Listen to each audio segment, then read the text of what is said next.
All right, we are live here on Friday for Ask Christian Anarchist number 43. Wait, was it 43? I can't remember. I've been losing count. Hang on a second. All of a sudden, I'm having a doofus moment. Hooray for me. So I thought, oh my goodness. One. Okay. I made a mistake, and I'm going to have to redo this after this thing is over. Okay, not 43, 53.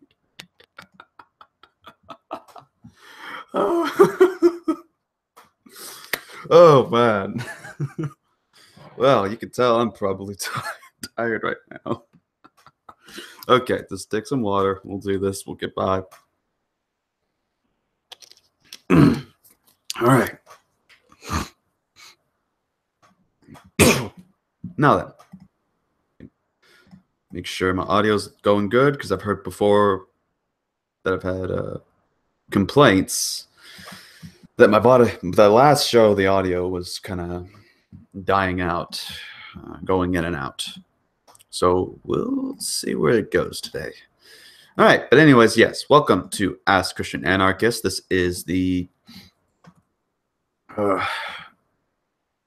53rd show I've done. And we are just trying to do our own thing. So, yep. Hopefully we can get this started. I am so sorry. I am still sort of recovering a bit from some sickness I've had.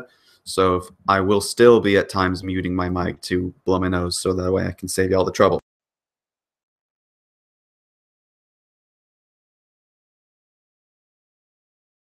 There we go. All right. Now, some of those who are new, because I know there's one person that's new seeing this. What's the name in the chat? Let me check it. XFall500, welcome aboard. As to the other of the four that are watching live at the moment for the live stream, we're going to show you a little thing, and this has had to be remodified because for some reason Google Hangouts is no longer wanting to cooperate as a meaningful thing. And apparently I just got a video saying one of my videos was retarded because it was exposing Jack Smack, even though I believe once saved, always saved. So anyways, that being said, here's a question. Here's the ways of how you, the viewer, can ask a question for Ask CA. You can either ask on the live chat, which is on your screen right there. It's right next to the YouTube thing. You can use it right there, and then boom, you'll have a chance to ask your question, and I'll try to look through them. Hopefully a moderator can get in here, and we'll see where that goes. What else? Oh, yeah. Ask on Twitter. If you got a Twitter account and you're not able to make it, then you can either for this time or next use the hashtag of AskCA. And make sure you mention me, of course, also in your chat, and I will respond to your Twitter. We've only had so far a couple people that have used the Twitter method, so who knows, maybe it might catch on once we get more people from Twitter involved. Then we got asking for the link via Skype. If you want to come in, instead of Google Hangouts, since apparently it doesn't work anymore, the only solution that I can really come up with for now is via Skype. That is, you go on to your Skype account, type in for the Christian Anarchist. Really, that's all there is. And it should still have my same profile picture. Just add me, and then I'll get you the link to come in. That way you can address some of the stuff. Unless you are already friends with me on Google Plus or on Hangouts or even on Twitter, I can actually send you the link via the Twitter direct message as well. So that's one thing. And then, of course, asking for it on the Discord server. You can go to our Discord server where we have the show questions only, and therefore you can put in your question there, and I'll include it in one of our deals. And we got a lot from the Discord over the week, so we'll have plenty to go over until we can get some people in here. So if y'all want to come in, feel free to do so. And in fact, while that's going on, I will also be adding a few people into the Hangout. All right. That being said, so I hope y'all have fun. Yeah, we've started the stream X-Fall.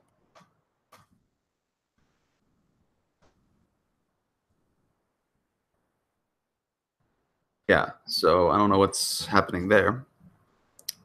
Maybe there's a lag or a disconnection or something. All right, so that being said, wait, am I still connected? Just take that down. There we go. All right. Now, that being said, I like saying that a lot, don't I? Anyways, let's start off with the first question, and then as I'm adding people, I'll answer it. So, the first question comes to us from Berserk Blitz in the Discord server, which asks, when God says us in the Bible, referring to Genesis chapter 1, verse 26, does that mean the Holy Spirit and Jesus as well? Yes, it actually does. And the reason why is because what we're seeing here is God using a form of singular plurality. And when you have that sort of method there of singular plurality within the text, because you already see that it's referring to God, and God has already said before that God is one. And then Deuteronomy 6:4, even that shows a form of unity based upon the fact that the Elohim that is used is a plural noun. So God being in reference with that form from Elohim, and then we see this sort of pluralistic sense of it, but still it's translated as a one singular for the translation. It's referring to a complex unity. And that's what I think we're seeing within that particular text. Because if you look throughout the other parts of the Bible, you're going to find other instances where you see the angel of the Lord, which is in reference to what we would call the Old Testament Jesus, and then the Spirit of the Lord. At one point it says they did these things, but then another Bible, it just simply says that the Lord, Yahweh, did these things. So does this mean a contradiction? No, it does not. What it means is that if we are to examine the text and in context, then we should understand that what we're seeing is a form of complex unity, as the scholar Dr. Michael Brown notes. And so that's what goes on. Okay, Keyblade Examinus. There is a way to have a locked room on Discord that might be a very good way of letting people in without getting sniped. A locked room. Good point. Well, I'll certainly see to it. I'll have to just figure out how to do that. I don't know if Christian Man got this yet. But hurry up and get in here, man. Could use your help right about now. Anyways, so hopefully that answers your what the. Ah, there. Speak of the devil. Hi. Hey. Ah, the devil is here. Yeah, you look more like either Amish or Muslim with that underbeard with no mustache. I'm the Amish devil. There you go. There you go. All right. Yeah. Just trying to do something kind of interesting. Going in my dad's room. I'm in my dad's room right now. I'm gonna hook up the PlayStation 2 to the TV. Final Fantasy Tactics while this is on, while we're live. Oh, sounds I good. can Just get as a- long as I can't hear the thing, otherwise we'll get a copyright strike. I'm gonna mute the music anyway. Ah, Mute the volume. there you go. I'm gonna turn off the volume anyway, so it doesn't disrupt the conversation. No, fair point. Good enough. All right. So hopefully that answers your question there, Berserk. We're gonna go for one more before we head over to Christian Man, because I'm sure he may have something for us. All right, so let's see here. Berserk also asks, which Bible translation, in your opinion, is closest to the original language? It's a good question. There are two that are on mind. That would be the King James 1611 translation. Yeah, the King James. You always got to make sure you add the at the very end of your statements. In the beginning, that was the Word, and the Word was with God. Yeah, that's how the Southern Baptists talk. That's how we preach. All right. Volumes. I'm gonna add Surreal in here as well. So I'm gonna add him through the Google Hangouts because I see he's in the chat and all that.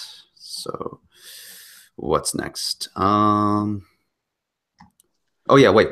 So yeah, going back to the question, the Bible thing. Well, there's the New American Standard Bible that is definitely good with, especially the Greek for the New Testament. I think there's some errors, of course. There's not every translation is perfect.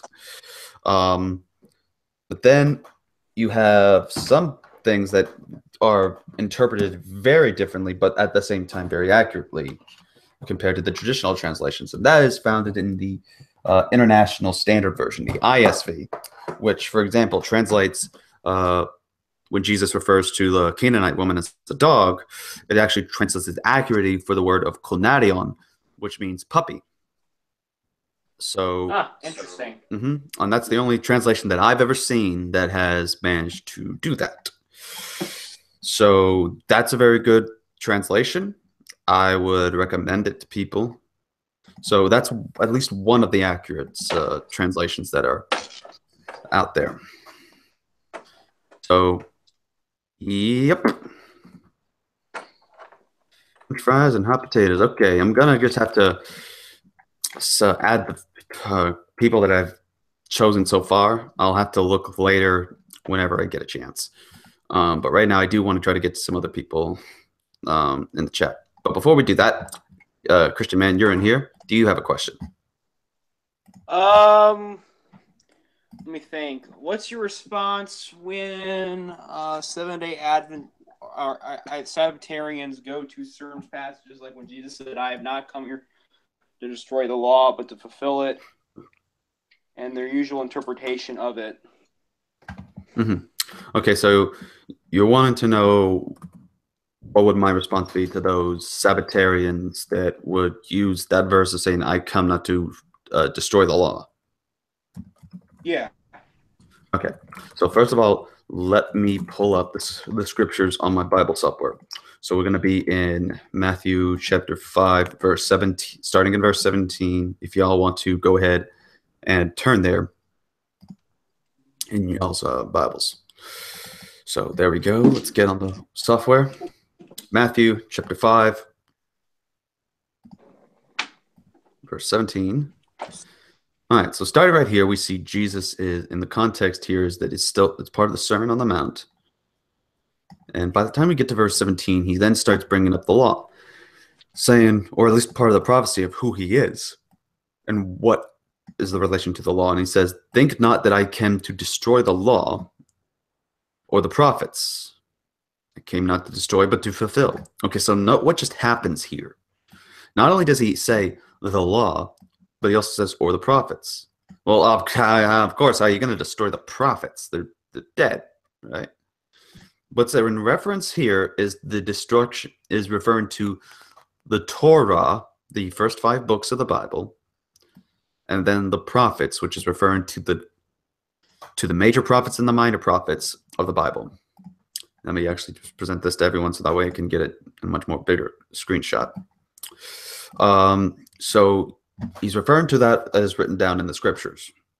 And it's not just the law. It's the prophets. What do the prophets teach? They don't just simply contain a sort of didactic law teaching that the Israelites would follow. They kept to the Torah as what was considered a didactic teaching, which the prophets record that they affirmed the Torah. So what is being referenced here is, of course, as he says, I've not come to destroy, but to fulfill.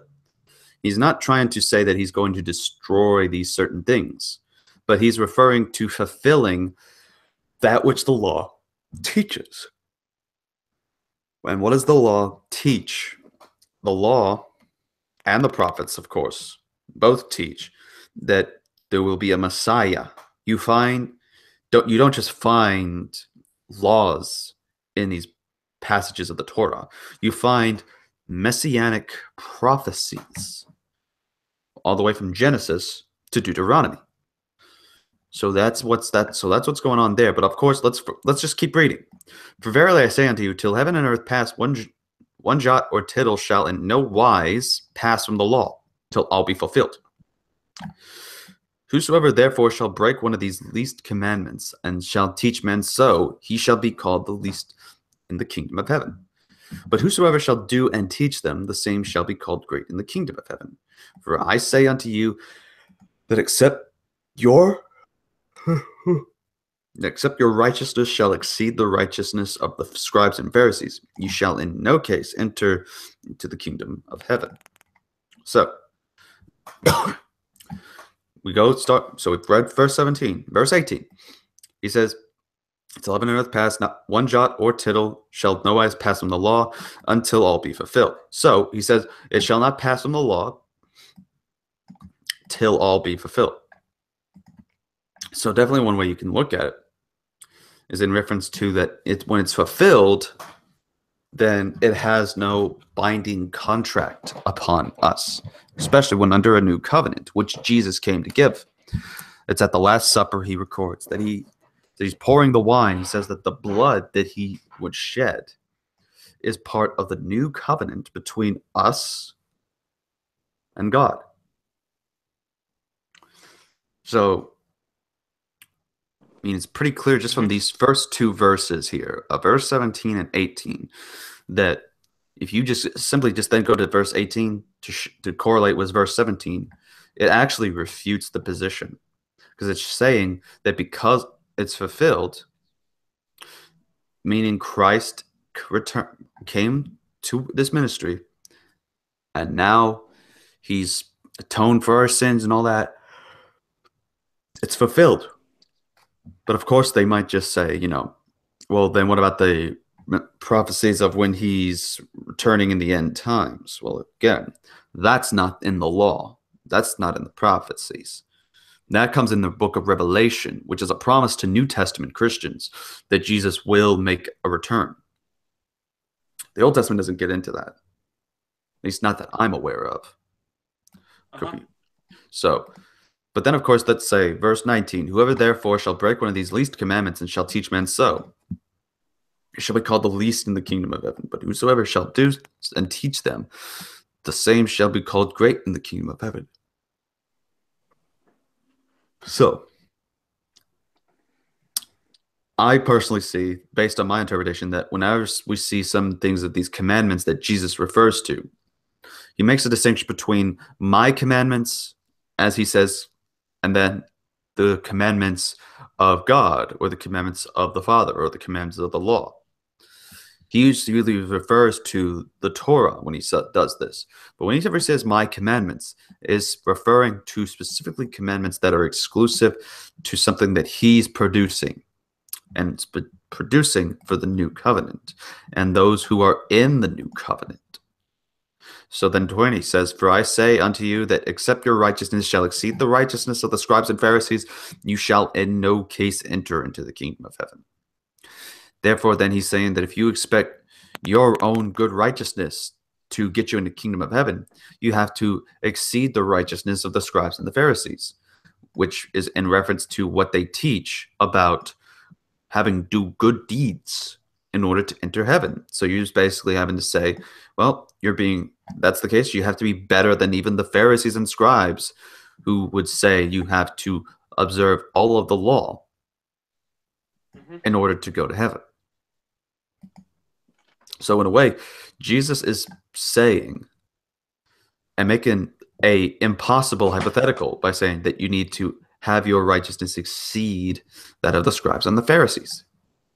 So that's what the context is within these particular passages of Matthew chapter 5. Thank you. No problem. And just hold on a second.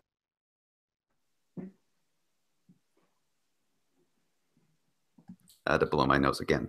Anyways. All right.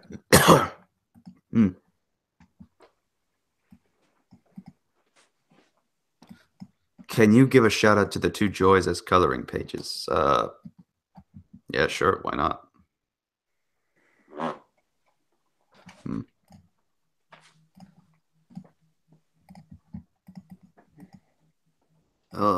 What the?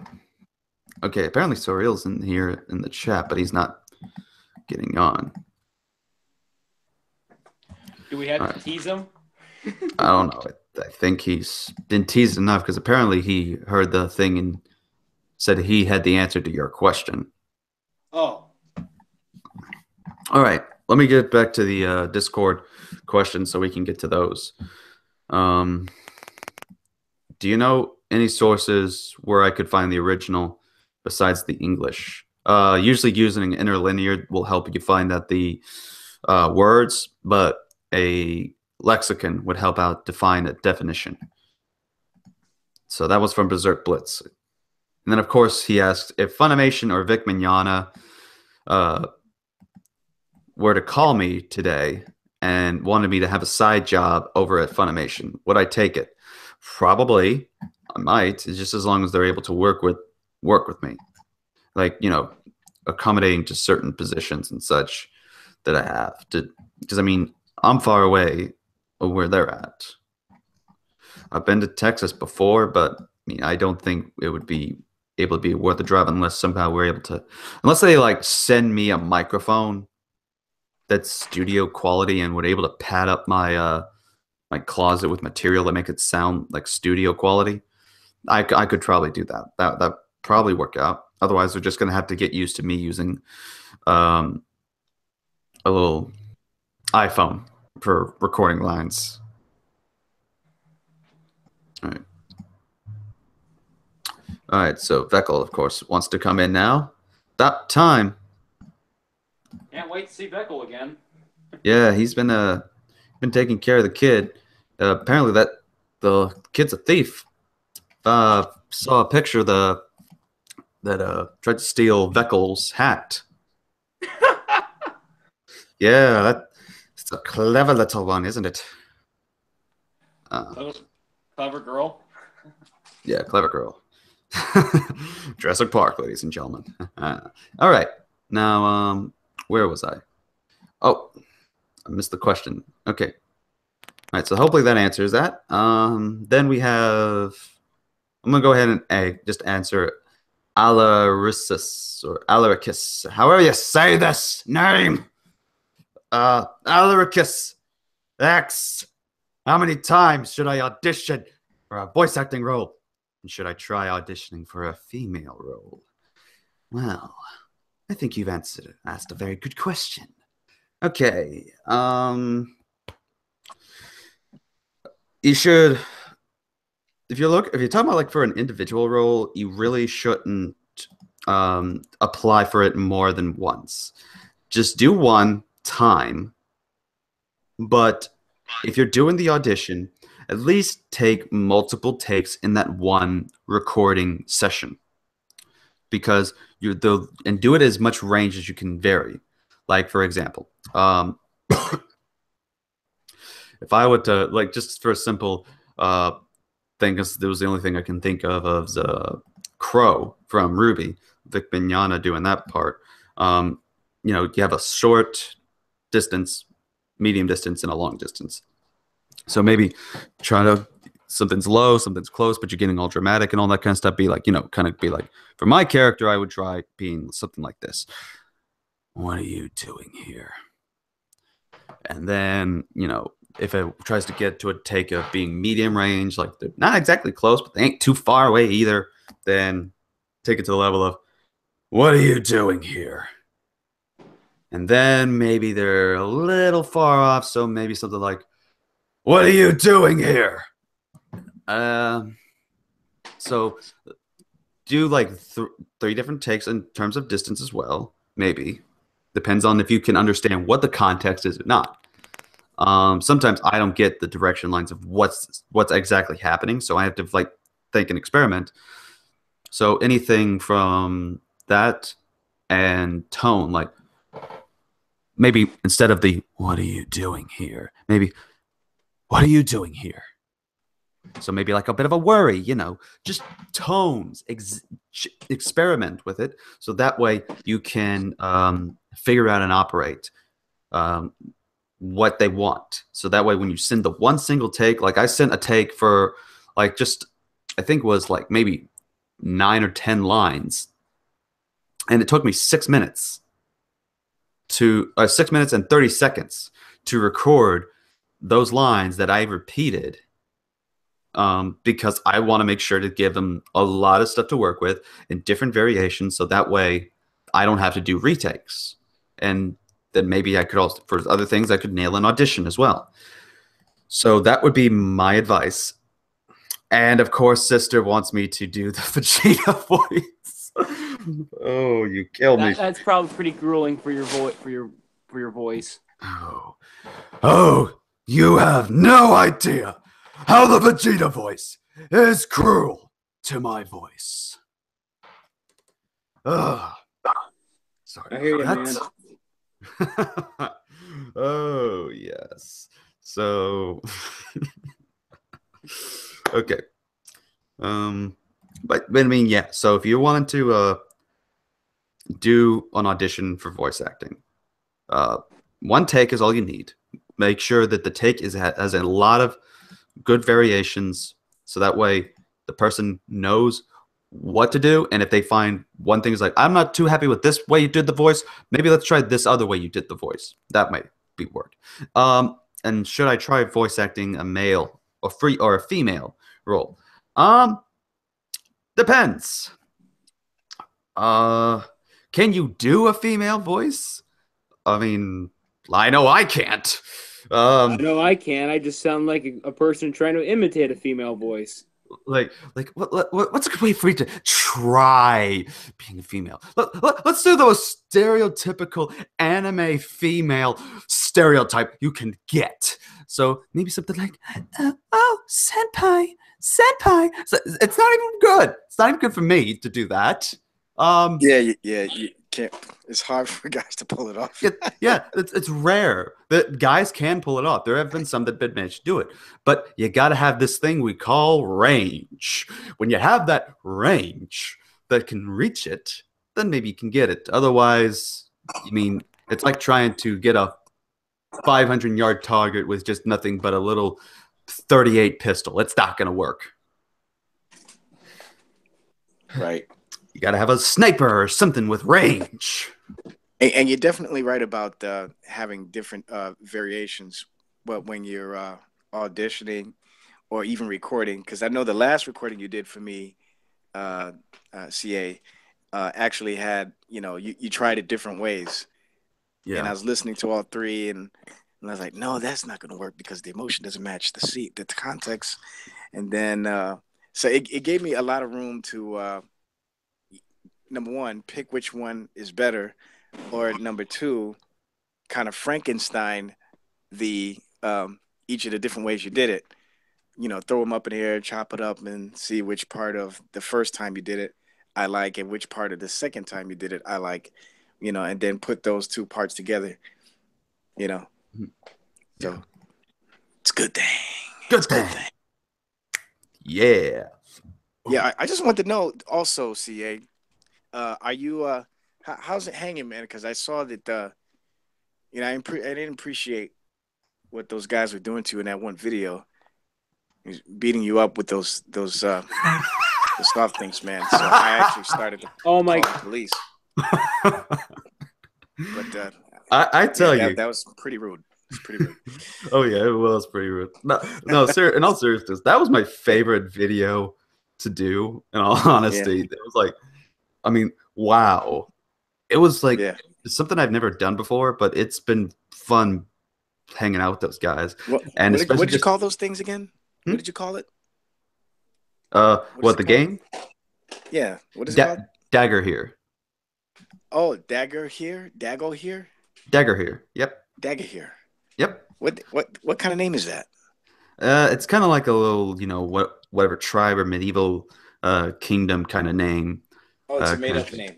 Yeah, because there's other groups. I know Vincent Jones, the lion or the purple-haired lion guy. He's been in a couple of groups like that, and they always have different ways they operate. So they always will have different rules and ways that they function, but they all kind of belong in the same category.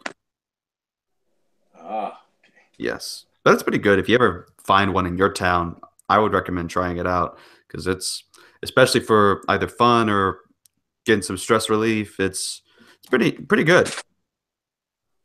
Okay. Though I will say this: those things I told them to hit not too hard because those things can hurt, even though they got the padding on. Right. Absolutely. I bet. Yeah, but thanks for checking up on me, Veckel. I appreciate it. I was in the hospital for 2 months. Oh, man. Even though you just shot it last week. Don't question logic. We don't need logic in here. We need our feelings. Hold on one second. We're in a video game. What are you doing? Get away from that. Get. Your cat doing something. Yeah, it's my cat again. I think my cat needs counseling. Yeah, and you need to make sure your you need to make sure your little kid doesn't become a thief when it grows up. Oh yeah, she won't be klepto. But my wife and I literally nicknamed this cat Crackhead. Oh, seriously, God. Because she pounces all over the place at all odd hours in the night for no reason. There's no catnip. She's not exposed to catnip. She just wants to run around and knock stuff over. Sound like people breaking in the house. And she's just chasing nothing. There's nothing there. She's just like chasing the wind, whatever. I don't know. So, I don't know. Right. Stupid cat. Anyway. Stupid cats. And I said, not stupid dog. You're making me look bad. You knew what I was thinking. Oh, well, see, can I put a little plug in real quick? Sure thing. You were talking about audition. But I do want to ask you a question, or you ask me a question whenever you're done. Okay, great. Nothing set in stone yet, but I got a friend of mine. He and I we just finished a script for a 5-part fan-made Batman cartoon. I think I told you about this before. Yeah, and it's going to be gospel-centered Batman cartoon. And it won't be cheesy. It's not going to be, Please let it not be Bible Man. The Joker talking about 1 Corinthians 2. I can only imagine that coming from your mouth. For God so loved the world. Oh no! No, I'm not gonna disrespect scripture like that. Yeah, definitely dealt with the villain. At least Batman. At least he does some good. Yeah, at least do it in Batman. I know. But anyway, it's gonna be a gospel-centered Batman cartoon. 5 episodes, and I'm really excited about this project because we've been working on it ever since the beginning of the summer. We haven't started doing any drawings yet because we're still in the planning process, but we are getting ready to put together a teaser. Hopefully I should have the teaser done by the middle of next month. And the reason why I want to do the teaser first before we do auditions, which is the other thing I want to talk about, is so that the actors who are interested in doing voices will see what they're getting involved in. So, so again, it's a fan-made Batman, a gospel-centered Batman cartoon. So, and we will be looking for anybody who is interested and dedicated to doing a voice. And it could be anybody. Batman. I got. We may a Scarecrow may make an appearance, and Oh, we I'm got someone in really. the chat saying that you better let her be Harley Quinn. Oh my goodness, who is that? Is that who I think it is? No, it's Sister Hipster. Yep, yep. Okay. I we didn't put we didn't the well, unfortunately neither the Joker or Harley Quinn are in this one. Ah. Yeah. Are there Yeah. any female roles? We wanted to do a story that was really cerebral. So we made the main villain the Riddler. The other villains will appear, but not the Riddler. Mm. I mean the Joker. Mm. So and I think we got a really good script, man. You have no idea how badly I want to share some parts with you, man. But Yeah, if you ever want to it's do really good. a read of anything, just let me know, man. Will do. Yeah, yeah. You were one of the first people that came to mind because I know you do some voice acting. Mm. So, and Christian, man, I've heard you, do some voices and stuff too. So, unless those voices were from my head, but I could probably do some voices, but I don't know what voice acting would you want me to do. Yeah, well, we'll talk about that in the future. About auditions and stuff like that. I already have something written, like sort of a manifesto for the aspiring participants to read, so they know what they're getting involved in, and we'll take it from there. So I don't know, just kind of little heads up there, so keep it interesting. I already made an announcement about this a few months back, and a lot of people were interested in it. So, well, hope it goes well, man. So Now, yeah. Now about that question you got for me. Yeah. What was the question? The question. You got excited from the Batman cartoon. Yes. Please let it not be Bible Man. Please let it not be Bible Man. If anything, please at least let it be Voltron and not the 1980s one. I'm talking about that new one. I don't know why. I've been catching up and watching that series on Netflix, and it's pretty good. I'm not gonna lie. Yeah, it is good. As a matter of fact, thank you for reminding me. I don't think I've actually finished watching that series yet. The season 2. But anyway. Yeah, I'm still in 1. Yeah, they've got good four. stuff, They've got man. 4 seasons now. Oh, it's up to 4 seasons already? Yeah, man. I got. You better catch up. Yeah. Yeah, Voltron's pretty good. Oh. Yeah, let me get back to. I did have a question, but I can't remember what it was. So let me get back to you with that question. Ooh. I do have one guy in the Discord that had sent me a question, and hopefully he's watching. But Oliver Alias asks, which Old Testament prophet do you think had the biggest effect on Christianity, excluding Moses, because he'd be too easy of a choice? Well played there, Ollie. Well, if I was to give a choice or to give a decision, who would be the best Old Testament prophet? I would have to say Isaiah, because a majority of some of the stuff that's written there, at least a good bit of it, do contain the messianic prophecies. So it definitely shows an effect on certain verses that go back and correlate to who Jesus is. So I think that is definitely a great one. But if there had to have been a second choice, a runner-up, I would say David, because as you can tell, the Book of Psalms is also one of the most favored of the books of the Bible. And whenever you have one of them New Testaments or a Gideon New Testament that comes out, it'll always include the Psalms because, the Psalms definitely point out to Christ, especially in Psalm 22. And plus, people love the poetry and the poetic style of it. And it definitely can, as shown that Christians have quoted the Psalms, especially the early church fathers, even to Jesus, especially when Jesus was on the cross. He starts when he says, my God, why have you forsaken me?" In that particular verse, it's in reference to Psalm 22. He starts the song just like when I say, "Amazing grace, how sweet the sound." Y'all know pretty much what the song is I'm referencing to in the meaning and why I would probably bring it up.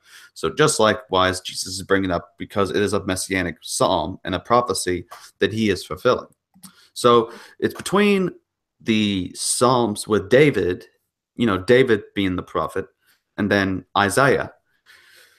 But I think at most point it's just most likely Isaiah because of the fact that a majority of the stuff that is in there is not just simply big prophecies,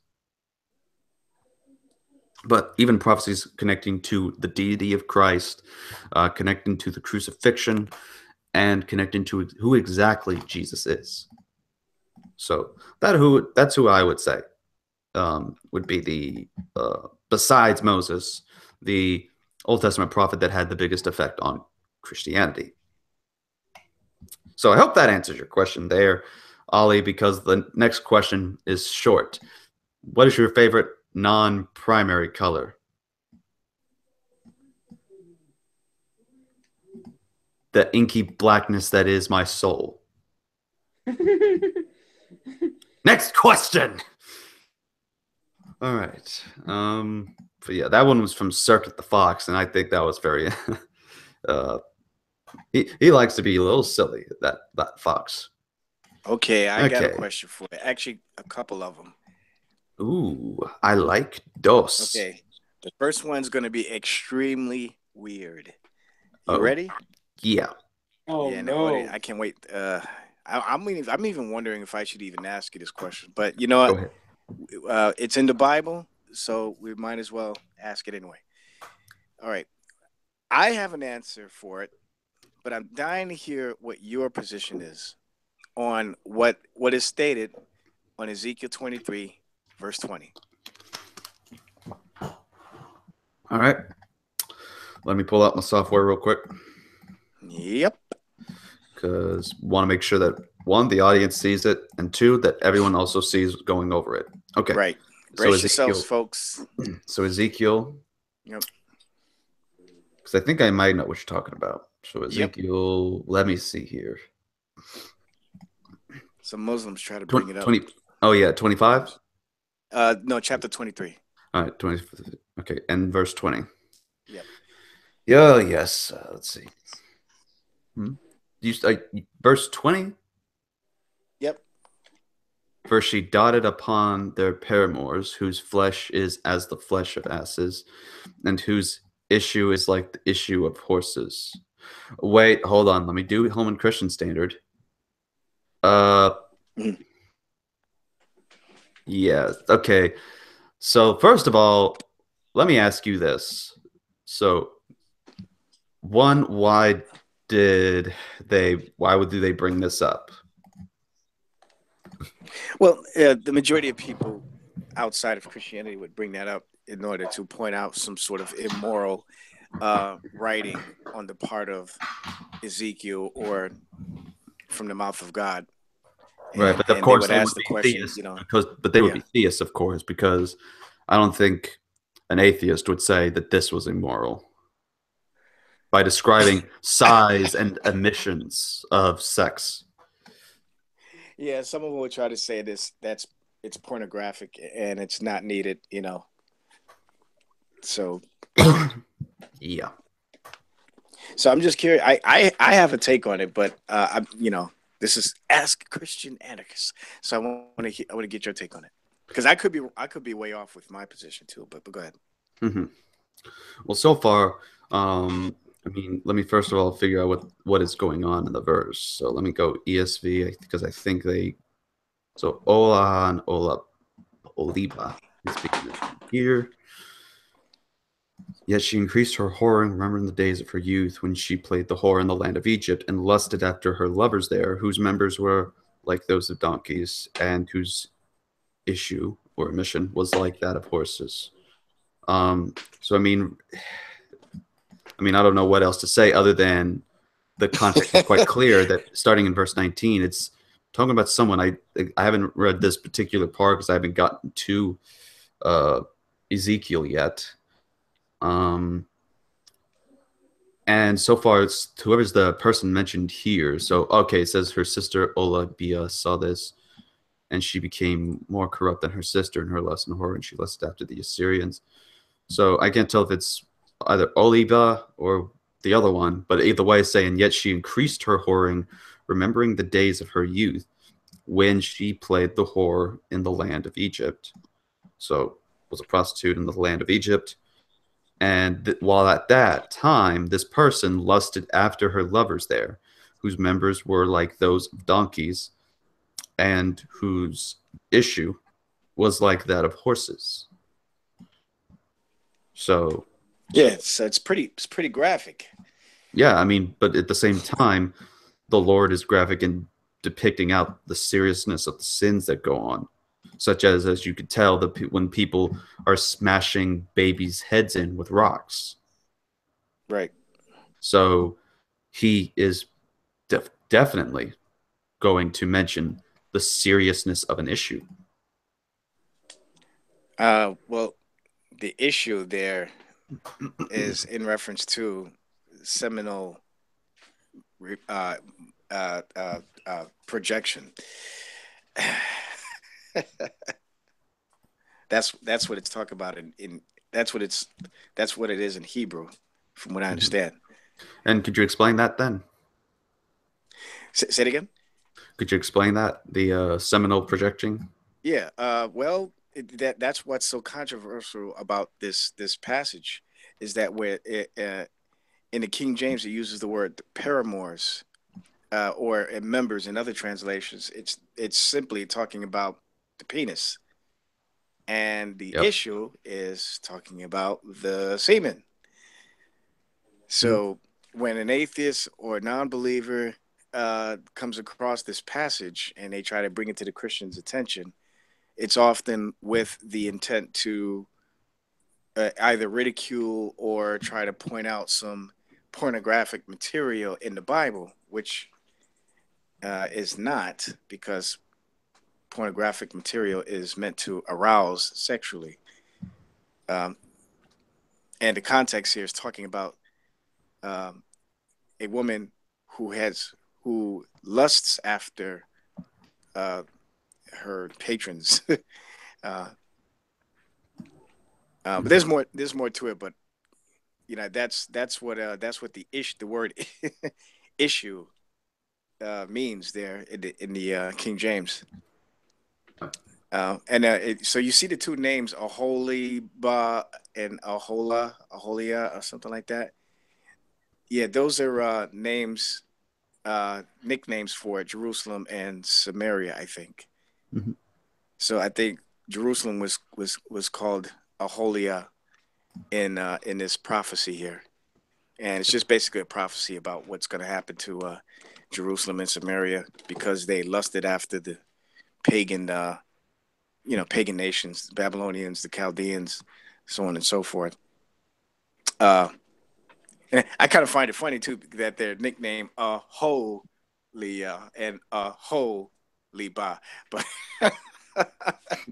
and they're prostitutes, but anyway. Yeah. But either way, with all that said, still, the question is, okay, we got it. God is saying that Jerusalem is acting like a whore because she's turned her back from her husband, which is God, and flirted and lusted after the things of other nations. But the question they would ask is, okay, we get that, but why use that type of language? Why say that she doted after their genitalia? And why describe not the genitalia, more so describing the size of the genitalia. Why go that far? So is that what they're saying, or what you would say? Yeah, that's what they're saying. Right. Well, I think the issue is that No pun it intended. pointed out like the perverse nature of these people. That obviously things were above average, and that makes sense. You have what some people would call the size queens or something like that. I hate to sound like I'm being one of those hip type of people that knows way too much. Yeah. But it's though, I mean, that's kind of what we're dealing with, and that's why a lot of people want to say, hey, the Bible is this childish kind of book. Someone asked, what is the name of Veckel's YouTube channel? It's Veckel. Yeah. It's good that we're talking about it because it's there. I mean, the Bible doesn't sugarcoat stuff. Yeah, I mean, I talked about this in my video addressing Jamal Williams and anime. People aren't supposed to be ready for some of this stuff. And while I can, say, then, because I did actually make a recent video about, modern day kids cartoons and probably aren't just for kids. But I think also there's serious issues and seriously interesting things that you're not going to tell this to your kids. I mean, when your girl grows up to be like 5 years old and she's able to read the Bible for herself, I doubt you'd want to show her in any translation this particular verse from Ezekiel. Yeah, I was thinking about that because I just recently I'm currently rereading Ezekiel now, and last week I came across that verse again, and did a little bit of research, and I couldn't find any other way to explain it in a soft manner. Mm-hmm. So I came to the conclusion that this is just another one of those passages in Scripture where God, through the prophets, speaks in such a manner that may make us uncomfortable. But the other thing is that I think the main problem that we have today is because we are importing our modernized interpretation of this arrangement of words into the text, and because of our modernized influence. So for example, maybe someone back then didn't look at it in the same way that we look at it today.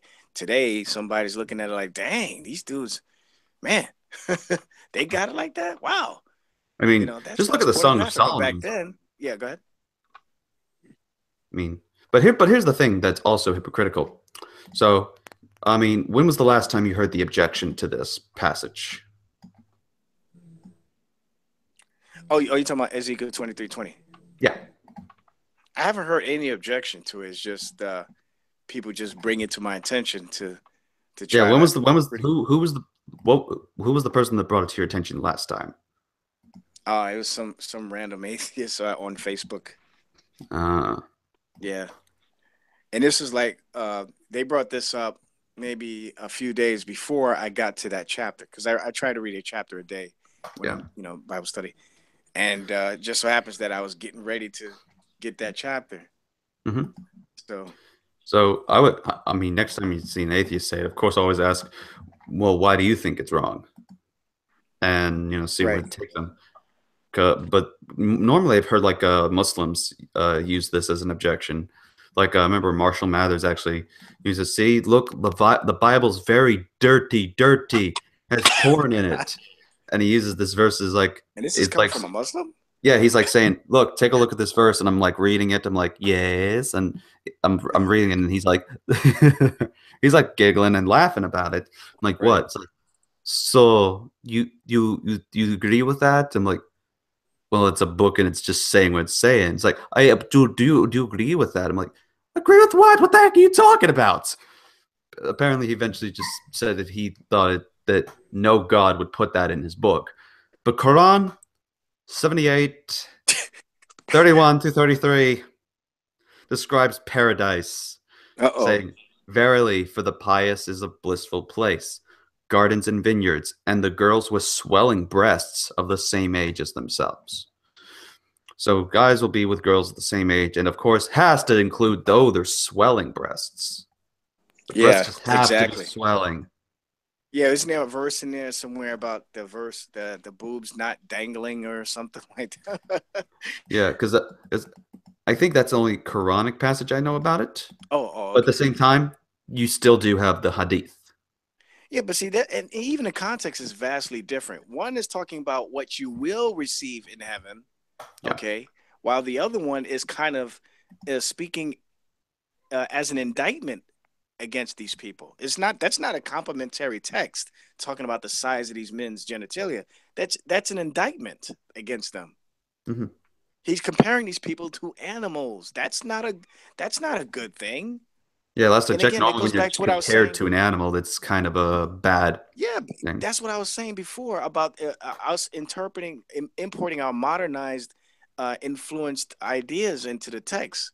Because when God is calling these people saying, hey, you guys got Johnsons the size of a donkey, that is not complimentary text. Mm-hmm. Yeah, like I'm trying to check a lot. Complimentary in of itself. Why does it have to be complimentary? It could just be a description of what they're. But you see the difference between that and saying, hey, if you be good to Allah, you're gonna go to heaven and get a whole bunch of women with big, busty chests. Now, which one is more pornographic? That one. Yep. Yeah, I'm looking at some of the commentaries. John Gill, in his commentary notes, quote, but when he's using the King James version, of course, let me check this real quick just in case. Yeah, King James. By flesh is meant the membrum virile, which in donkeys is very large, and therefore dedicated to Priapus by the heathens. And vast is the profusion of seed in coitus by horses, to which the flesh and issue of the Egyptian paramours are compared, who were very libidinous, basically a thing referring to libido, and therefore desirable to insatiable women, all which serves to express the eagerness of the people of the Jews after idolatry. So, and as the other thing it says here concerning the earlier comment says the neighboring nations and allies of the Egyptians, whose friendships the Jews courted and whose idols they served. So there's a bit of a context right there. Yeah. So yeah, we get to learn things, and sometimes they have to be uncomfortable. Yes. Oh. Sister just made an interesting thing about the Islamic paradise. Maybe it's 72 anime schoolgirls. Yeah. 72 waifus. Don't get Black Pack on that. No, he'd convert to Islam in a minute. Yeah, I know, right? All right. Yeah, 72 women and a pack of Snickers for all eternity. And a pack of Snickers. Pack of Snickers. Oh my God. We're just roasting this poor guy. Yeah, that's definitely pornographic. You know, you die, you go to heaven, you have sex with a whole bunch of women. And you get Snickers bars to go with it. Oh, there you go. Anyways, getting back to some serious before we get too crazy. We have someone asking. We have someone asking in the chat. Have you ever seen Neon Genesis Evangelion? Did you know the series has religious symbolism? I've seen the first 2 OVA movies that they had done trying to rebuild the series back up. I'm not a fan.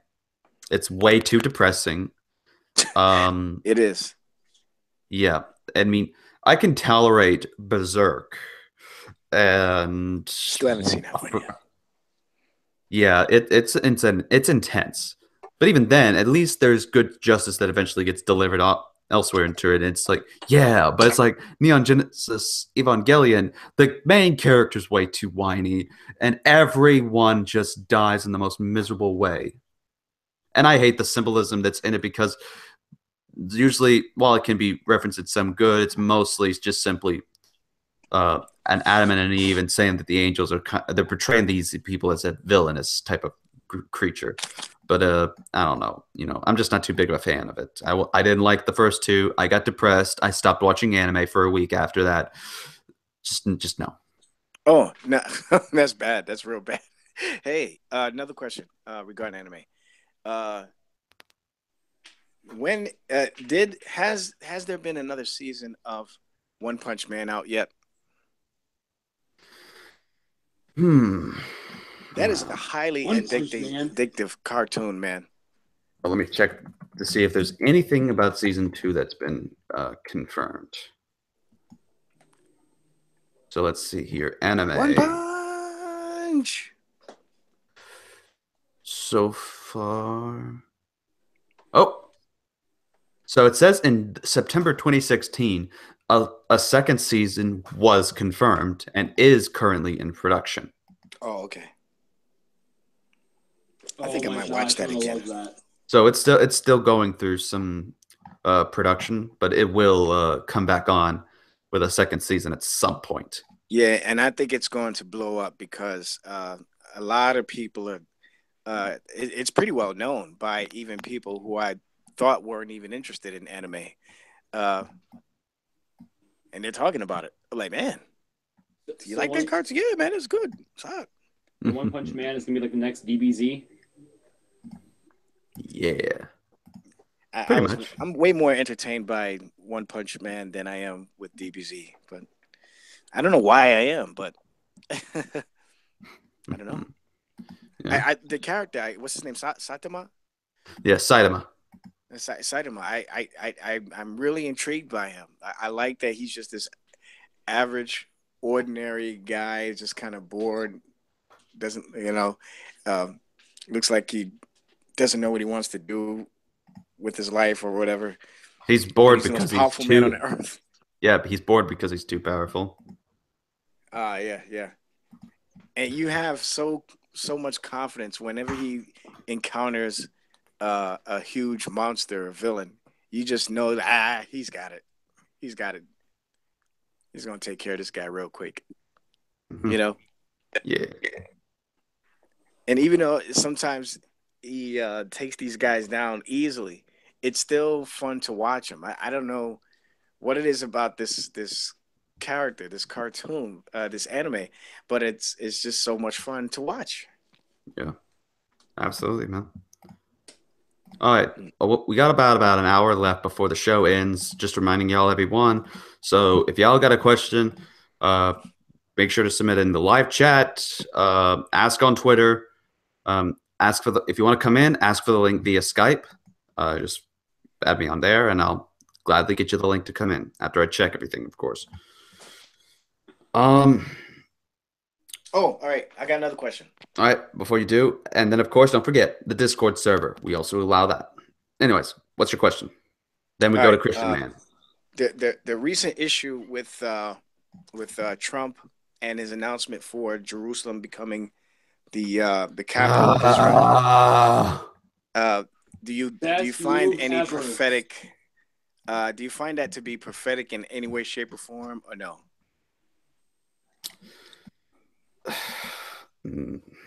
No. I'm not sure what to think about it at all. No, I don't think anyone should think about it because I've looked at it and I've heard people say, "Oh, prophecy." Well, when Obama did something, prophecy, and then Trump's doing multiple prophecy. Oh, JFK was doing multiple prophecy. Okay, when you figure out what's gonna happen and when it happens,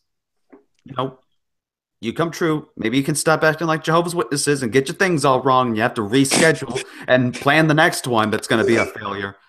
Then we'll talk. I'd say we're not going to be able to figure out these things. And second of all, what's the point? How about you go out and you preach the gospel? Amen. I mean, come on. Well, you know what's good? This coming May, in 2018. Would be the 70th year since the declaration of Israel becoming a state or a nation again, or whatever, back in May 14th, 1948. So it would be approximately 70 years.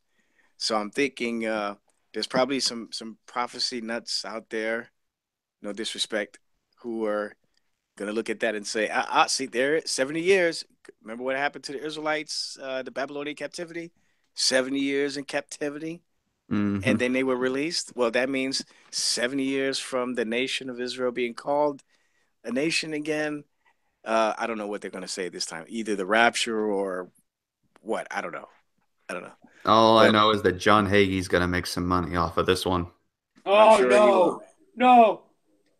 Oh, Goofy guy. I will find me before blood moons. I love that when you did that for JP Holdings CA. That was kind of funny.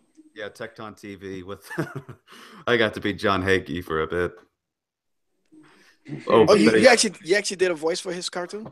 I've done 2 or 3 different things for him. Oh man, One that's time right. I He one does time I ask even people if they want to. yeah, one time I was even a King James only advocate. Oh man. No, son.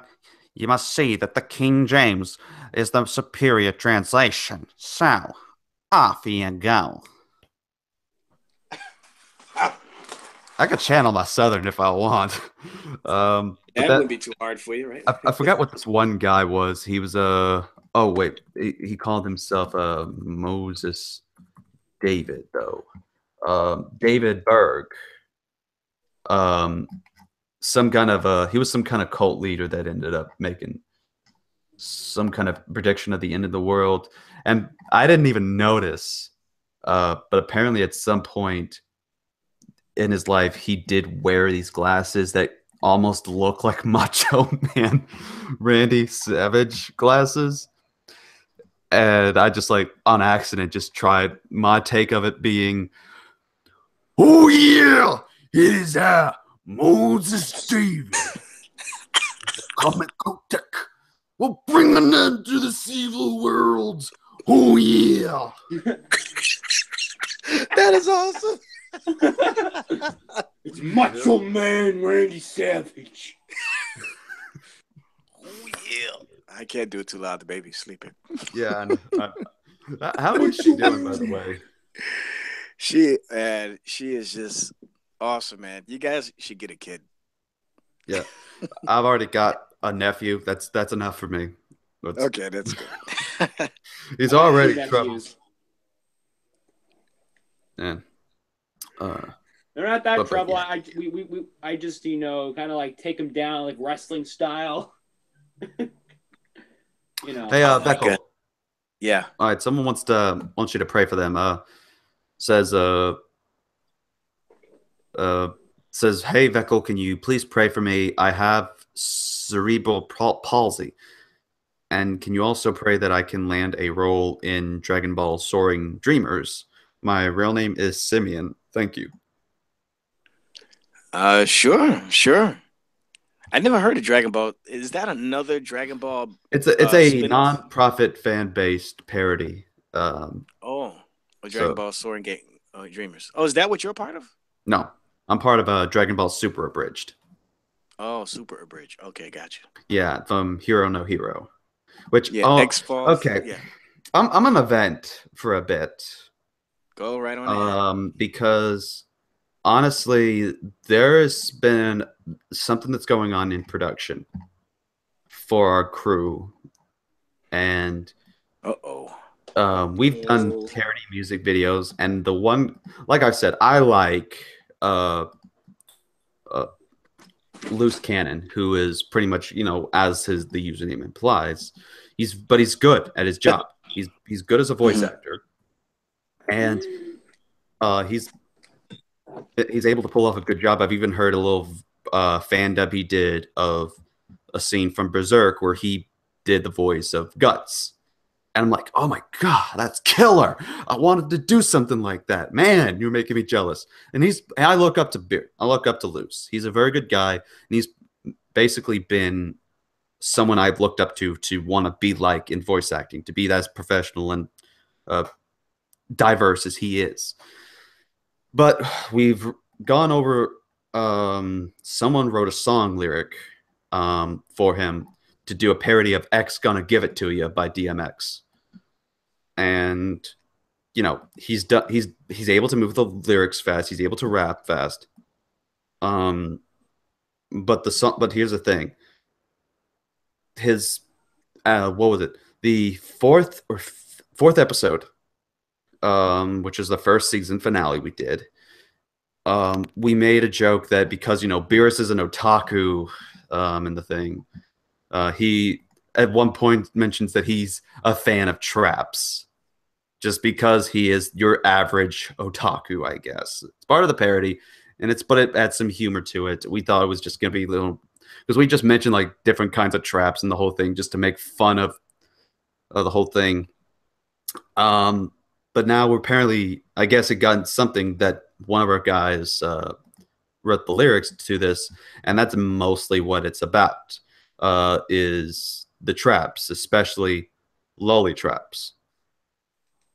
What are those? So do you know what a trap is, right? I'm not exactly sure. I'm thinking about the same thing. A trap is basically, kind of like if you hear Admiral Akbar is with you, being your wingman. You see a girl, you walk over to hit on the girl, but he says it's a trap because it's actually a guy under that effeminate clothing and makeup, and basically gives off the appearance that looks girlish, but is in all actuality a guy. Oh, okay, I got you. And those are called traps. Yes, it is a classic anime genre, and honestly, it is impossible to tell which of these things are traps. Because let me see if I can find the one character that's recently gotten, because I think this series just started on Netflix or Crunchyroll. I forget which one it is, but practically, if someone would ask me what's a trap and they wanted a definition of it, this would be the character. I forget the person's name, but right here, let's nothing dirty, so y'all don't have to worry. Right there. And let me guess, that's a guy. Yes, that's a guy. Yeah.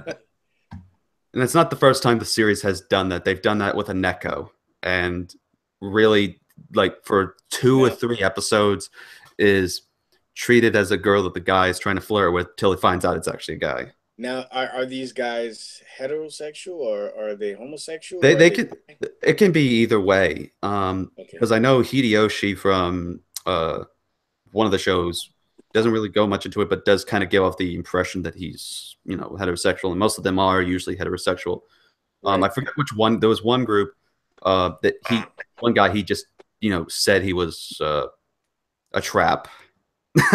Christian 96, the Lutheran in the group, is saying traps 9. The German in me is agreeing with you, sir. Nine. Yes. But anyways, yeah. So I mean, there's one anime I saw where the person was a trap, but was a heterosexual and wanted to be with a girl, and actually had a girlfriend too. This a trap. Yep, it's a trap. So that's basically it. But it's a trap. So going back to my venting. The lyrics is basically traps. Then do you know what a lolly is? No. Lolly is basically short for Lolita, and it's basically like a little. So if you want an example, maybe something like a 10 or a 12-year-old. Yeah. So lolly traps. Wow. Little boys that are traps.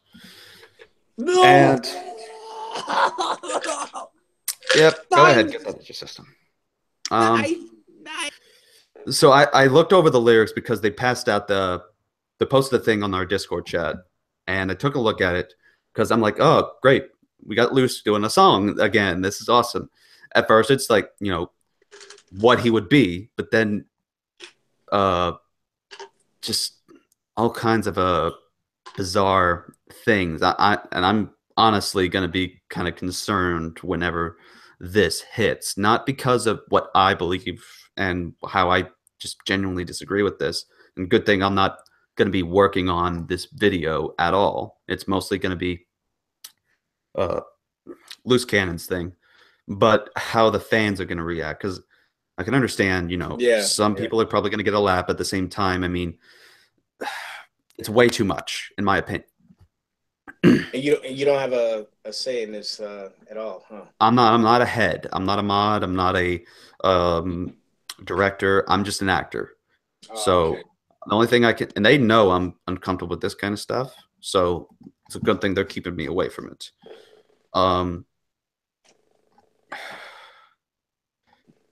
So definitely. Hopefully, it works out. yeah, It's definitely not something. I don't know. I mean, that seems to be a thing in. I don't know. Maybe Japan and Korean, South Korean culture.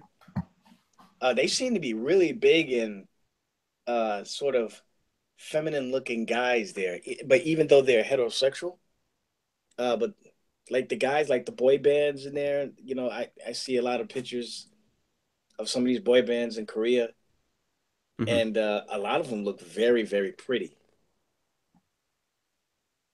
You know what I mean? I mean, they got but the way they carry themselves, it kind of looks like it's borderline gay, but you never see them like touch. They don't seem to be interested in the same sex though. It's just that they're just so. Uh, what's the word?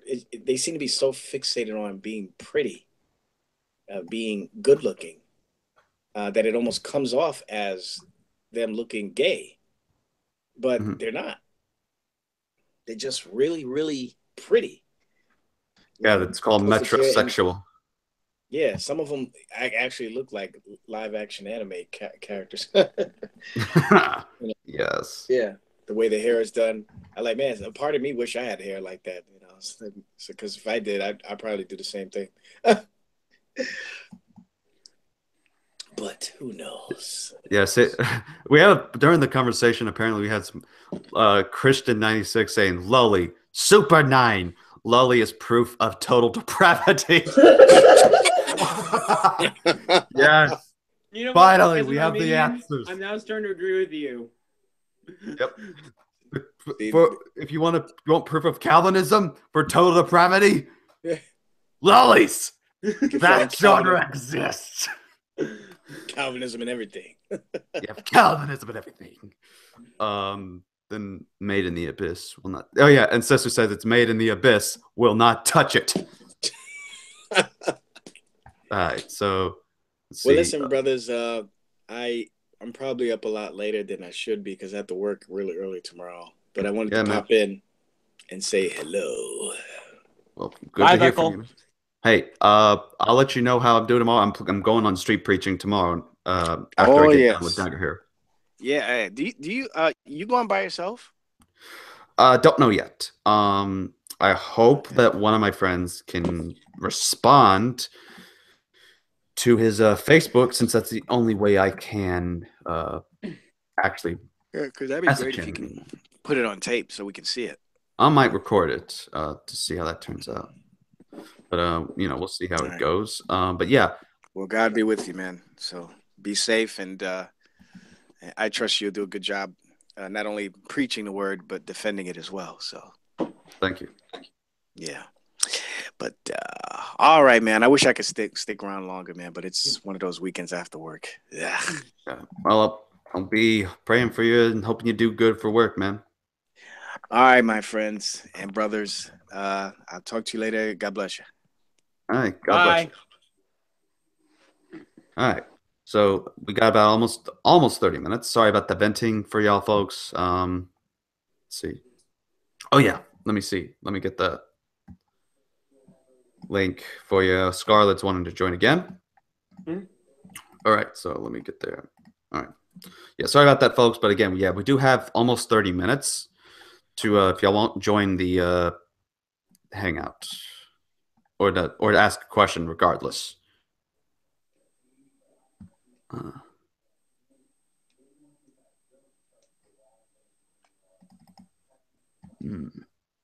I mean, yeah, I guess for Xfall, yeah, I mean, I'll find some way to just message me on Discord and I'll talk to the guys that's Dragon Ball Super Bridged because we're mostly now just doing auditions on things whenever they come up and occur. So we'll see what happens there. Also, welcome, Scarlet. Hi. You okay?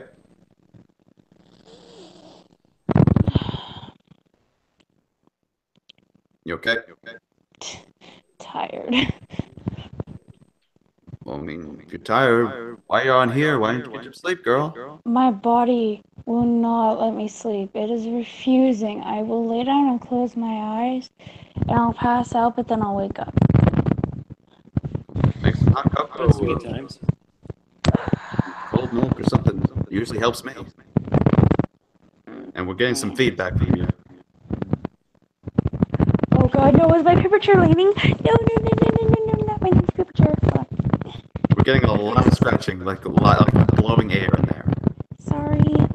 Here, What's going? let me mute you for now. Hold on. Okay. What's going on with it? With what? Is anything blowing against your mic or anything? It's like It's probably me walking around. I'm sorry. it's fine. It is picking up a lot, and some of us can't hear. And at least in the audience, we'll be able to hear what's going on at times with what some of us are saying. Okay, hold on. I'll lay back down. Sorry. This thing I have is just leaning back and it's annoying me. I have OCD. Right. Okay, there. I'm sitting down. Is it any better now? It's still a little bit there, but it's going to be calm for the moment. So you have a question? I just wanted to come and hang out for a little while. Okay. Well, if you could do us a favor, at least mute while you're not talking. That way we don't pick up any of the stuff. All right. Thank you. All right. So, Christian man, do you have a question? It's been a while. Let me think, my brother. Let me think.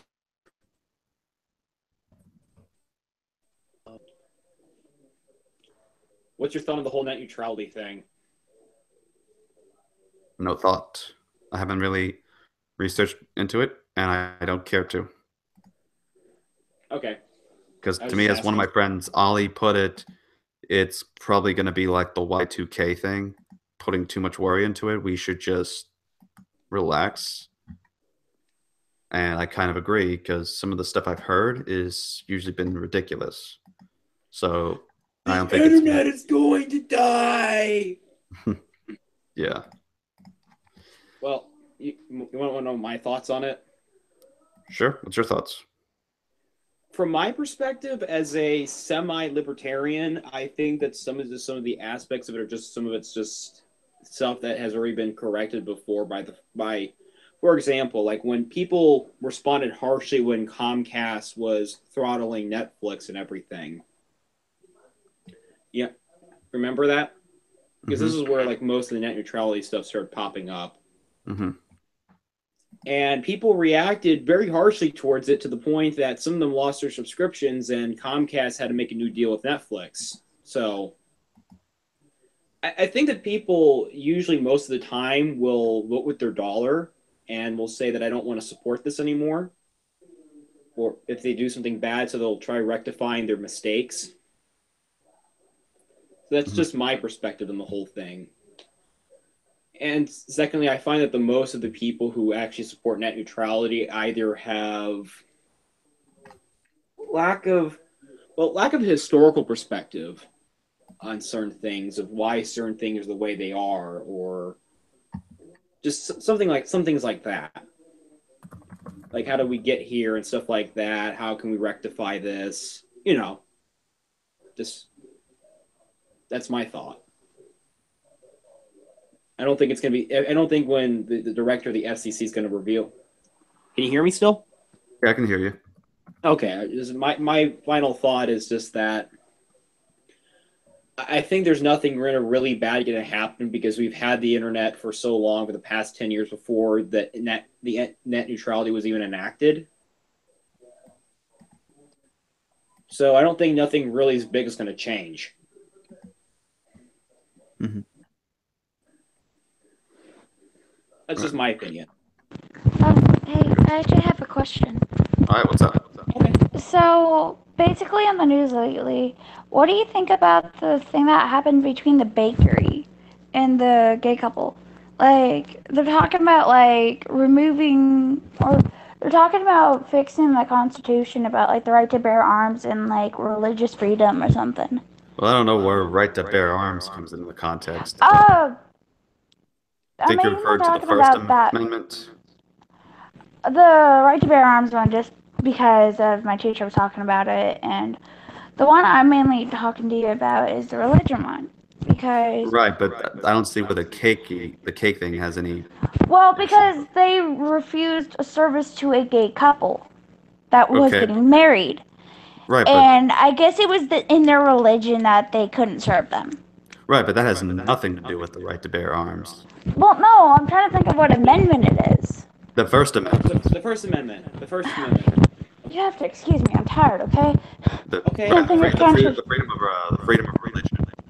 Yeah, Bill, they're basically. thinking of changing that one because of this bakery refused this gay couple because I guess it was in their religion that they couldn't serve them. Right. So So they're basically, thinking- they want to change and take away certain rights. That I have a Basically. problem. That I have a problem with too. with them trying to change the First Amendment just to suit. Okay, well, just because these people have a right at this point in the refusal for that, I guess I don't know. Like I don't know if they're a private or a public owned. Because I know if you're a private owned store, you know, you're your own boss. You're not working for a particular group. You do technically, I guess, have the right, or at least I think you should have the right to refuse service. But if you are in a public service, you're basically operating. Could you mute for a second because I'm getting a lot of echo, Scarlett? Sorry. That's cool. But if you are in the public kind of marketing system, you are going to have to operate with how they operate, rather it be from their rules or within the legislation of the Constitution for what constitutes with them being publicly owned. So that's how I think marketing works, is if you're private owned, you have the right to operate however you want. The government doesn't get to tell you how to run your business, and no should anyone else. So public owned, however, has to run more of this more way. However, regarding the taking away of a business or taking them to court because of an issue, okay, one cake company is not gonna make your cake. Okay, regardless of what your thoughts are on the whole gay marriage issue, I'm pretty sure common sense, whether you be gay or straight, or whatever side you take in the debate, there are multiple cake shops. Try going to them. See if they'll do it. Because I know one place, one McDonald's in town would not give me a double cheeseburger with a chicken patty in the middle. Oh, but the other one will give me that. Does that mean if I go to one, do I have to sue McDonald's for not making me what I want? Or how about I just go to another McDonald's that I know can make it? You know what's stupid? I was looking it up and it says the Great Supreme Court kickoff: Christian bakers versus gay weddings. Mm-hmm. The case of a Christian baker in Colorado who refused to make a cake for the same-sex wedding gets its big day in court. Court rules bakery illegally discriminated against gay couples, from refusing service based on factors such as race, sex, marital status, or sexual orientation. Mm-hmm. It's just a crap ton of stuff. It's Masterpiece Cake Shop versus like Jack Phillips. Sorry, not Phillips. But it's basically just, it's kind of stupid though. Right. Oh, here it is. Let's see. Roger Parloff on Masterpiece Cake Shop versus Colorado Civil Rights Commission, a case of gay rights and the First Amendment. Mm-hmm. Right. Sorry for the feedback. I'm just trying to look stuff up about it. No, you're good. You're good. All right. So here's a. Could you mute for a sec? Yeah. 1 second. All right. Okay. Bless you. Thank you. All right. So Oliver actually mentioned something in the live chat, and note, Oliver is one of my gay friends.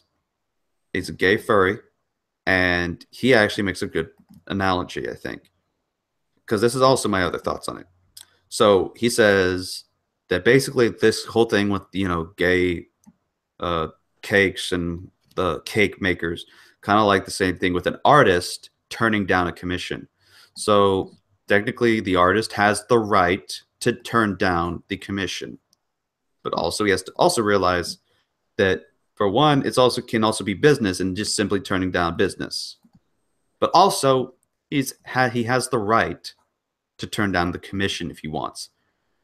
If he turns down the commission and someone wants to then somehow sue the artist for not wanting to do the commission, then it's pretty much like crazy. And everyone would agree it's crazy. But when it becomes, a gay wedding cake with the cake making company, though, now that becomes an issue.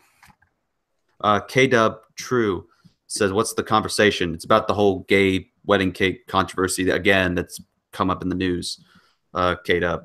So, and I'm thinking that the whole thing, like always, it's turned out to be stupid and overdramatic because, one, you don't have the right to just simply, I don't think you should have the right to just simply just take away or get people into court about these issues to force them to make something that they technically have the right to, especially if they're private owned. I'm not sure what they are. If they're private owned, they have the right to refuse service. And then second of all, if you don't like the fact that, they're just not going to serve you that, well, why not go to another cake shop?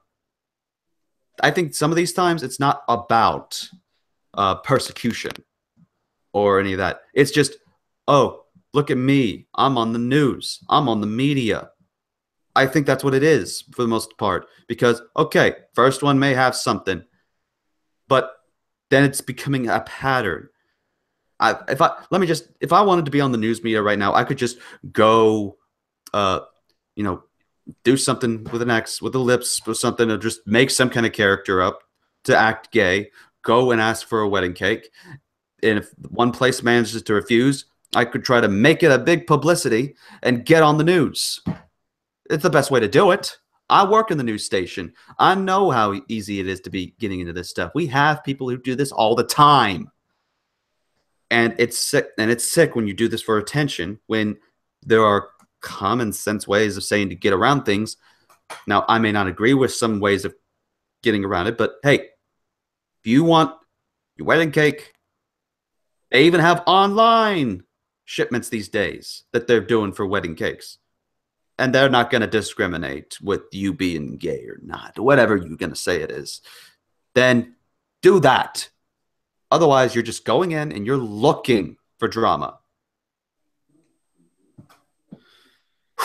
Okay, that's my thoughts.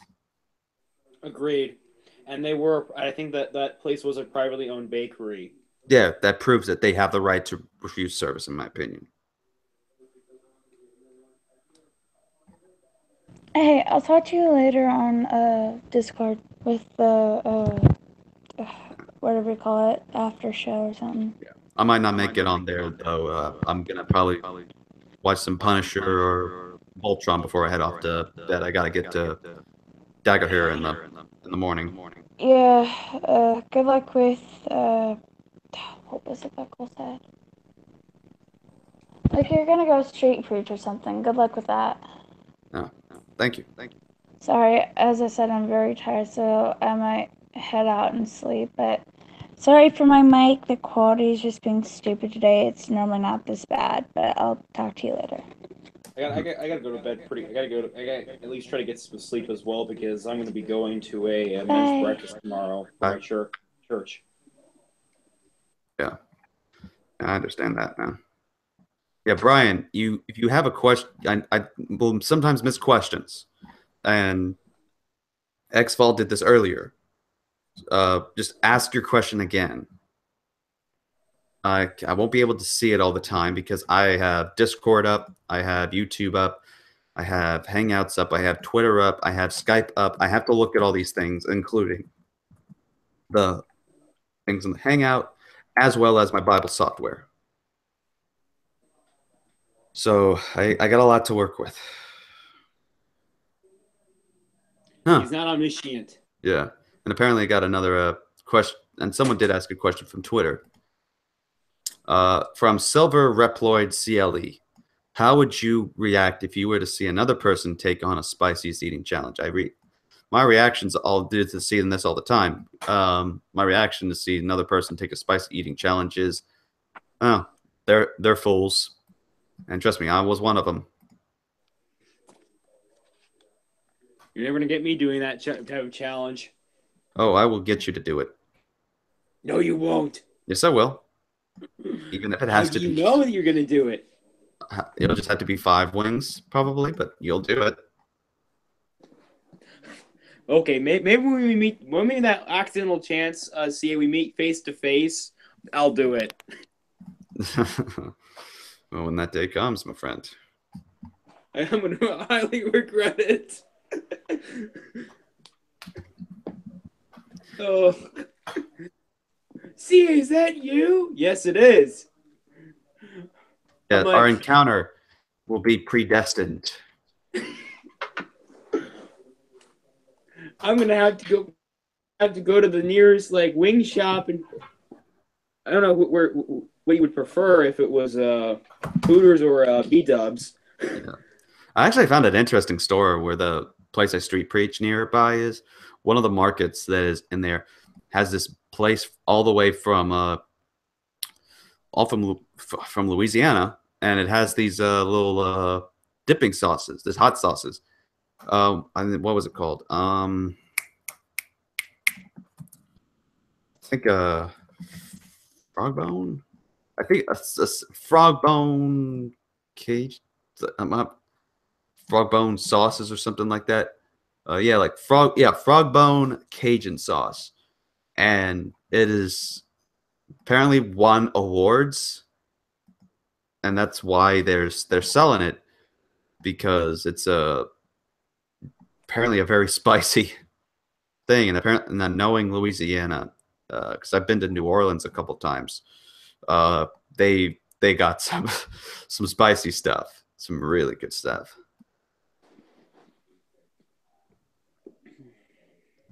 But yeah, I mean, I just thought that would be interesting to point out, because I just found the sauce is very interesting. There's like a lot of them, so I have to get those one day, and then we'll encounter, and I'll bring the sauce. Yeah. Yeah, boy. I'm actually gonna be making a video at some point soon, responding to a guy named Doug, the Pine Creek guy, or whatever his name is. Because we should probably do a response video to who's that one bearded King James onlyist? I think you're gonna have to be a bit more specific than that. I know. It's not Anderson. It's Husky. Oh, Husky 496 or something. Oh no, he's way too much. Oh, come on, please. He'll just dismiss me as a Jesuit, like that hyper Calvinist did.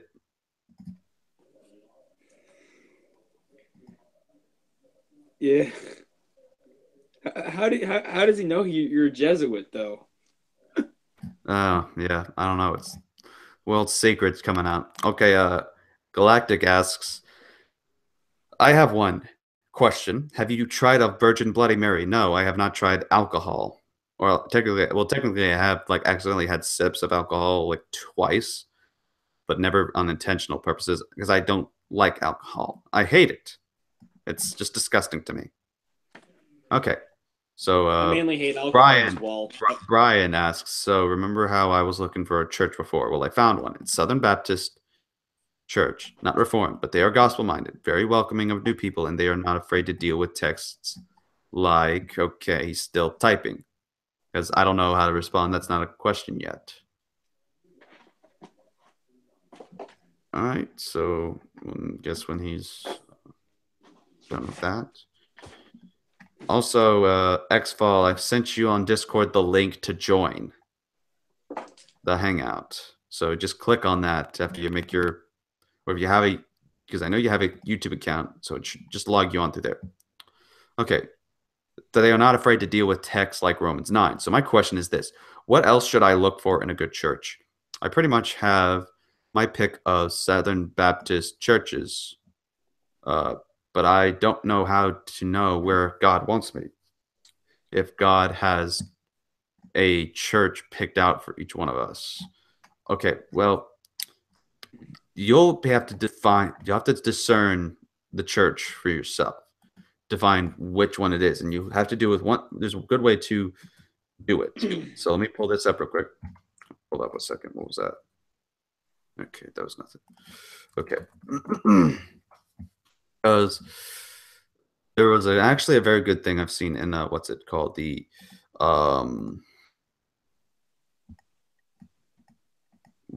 what in the world?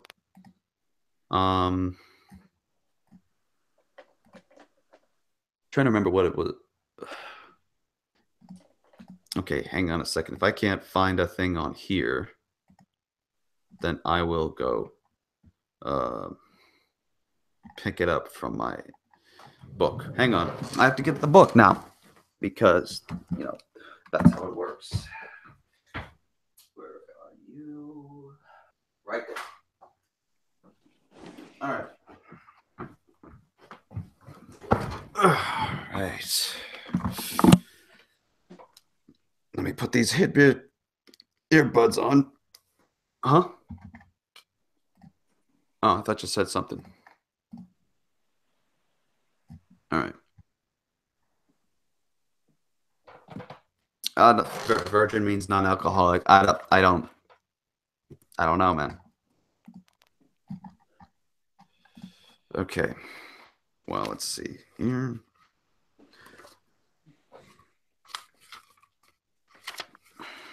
Because there's a book here from Hank Hanegraaff, The Complete Bible Answerment. And what I think should be included for us to know about what church to go to should be, does this church hold to the essentials? All right. So let's find out what the essentials are. Now, going to page 6, we have the essentials, which is defined in the acronym of doctrine. Now, doctrine, D, deity of Christ. Does the church affirm the deity of Christ? They do. That's a good church. Original sin. Does the church affirm original sin? Then it's a good church. Why am I not on Xfall? I don't know. I'm gonna try to see if I can find you on Google Plus and add you on there, or go to the, like, for goodness sake, this is gonna be definitely complicated for me. I don't know. I've sent you the link. There's no other possibility that it's gonna. Hang on a second. Dear Lord. I got way too much in my hand. I can't. If the link's not working, I don't know what to do. So I'll figure it out once I get done with the question. Okay. So original sin, they affirm the doctrine. Then that's a good church. Canon. Do they accept the canon of the Bible? Meaning, did they believe that that everything in that Bible is inspired from God? Do they believe the Bible is God's word? If they do, good church. Do they affirm the Trinity? If they do that, good church. Do they believe the resurrection of Jesus Christ as the 4 Gospels record, as well as the book of Acts and all the Bibles attested? Then it's a good church. Do they believe in the incarnation of Jesus, where it says, in the beginning was the Word, and the Word was with God, and the Word was God, and then the Word became flesh and dwelt among us? This is the clear testimony of Scripture that shows Jesus Christ was God incarnate, fully God, fully man, the eternal Son of God, the second person of the triune Godhead. They affirm this. It's a good church. New creation. Do they believe that if anyone is in Christ, is a new creation? All the old things have passed away. Behold, all things have become new, as 2 Corinthians 5:17 says. Do they affirm that we as Christians are born again? We are new creatures. We're not the things of the old. They affirm this. Good church. And then eschatology. They don't have to affirm a specific eschatology view, but do they believe that there's an end times coming? That there will be a time when Jesus returns? If they affirm that Jesus is going to return, is a good Christian. All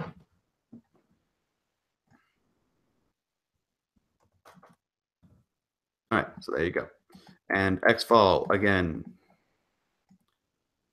Like if the link is not letting you in, just go on Discord and you click that link. If it's not letting you in, then really there's not much I can do. There's really not much that is able to be done, because that's the only way that at the moment that's able to get you in. So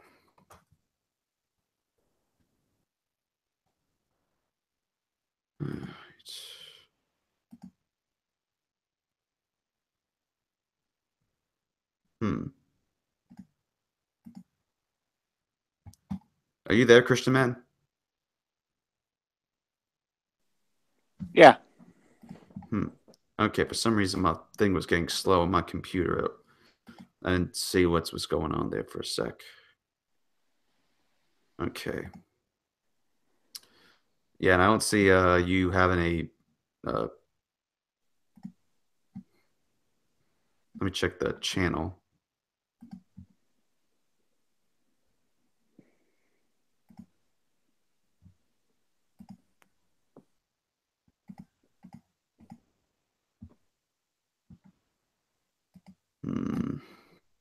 Yeah, I don't see a way that I can get you in, because I don't see a Google Plus.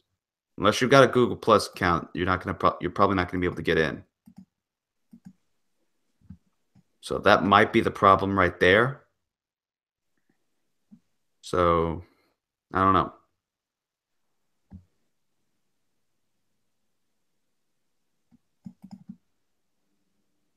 So I don't know, Xfall. Hopefully we'll figure that out at one point. Sure question. Oh, for goodness sake! Why did someone in the Discord section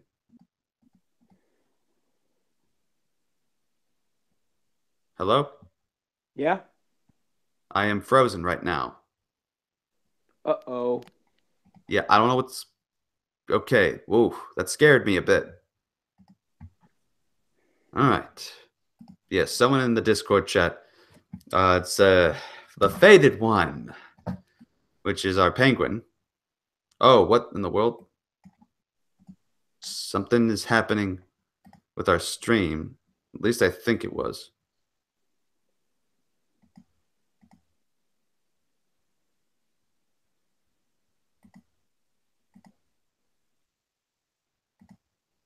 Yeah, okay, apparently we were safe. I'm just having to make sure, because earlier was green screen on my thing. All right, but anyways, yeah. Someone in the Faded One asked, are traps gay? Well, in my opinion, they are super flaming gay. Like Chester Cheeto flaming hot gay. They are super The greatest gay. question of They all are- time. Yeah, CA. the greatest question of all time. Are traps gay? That's answered. The thing that philosophers have pondered ever since 2018, 2008.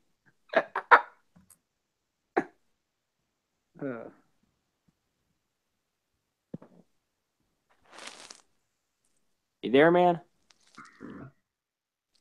So I'm just, man, it's difficult trying to keep up with everybody. With everything from the different screens and all of that. Just ridiculous. Oof. Trying to figure out where are the members. Okay. All right. So I don't know what's going on here. Anyways, so nothing left on Twitter. We have like 5 minutes left. So if you got a question, now's your last time. What are you talking about? X, the stream is on. I don't know what you're asking. Because the stream's on, it's going live, I'm looking at it. And we're live, unless anyone else in here is not seeing a stream. So we got 6 other people watching, they can attest to it.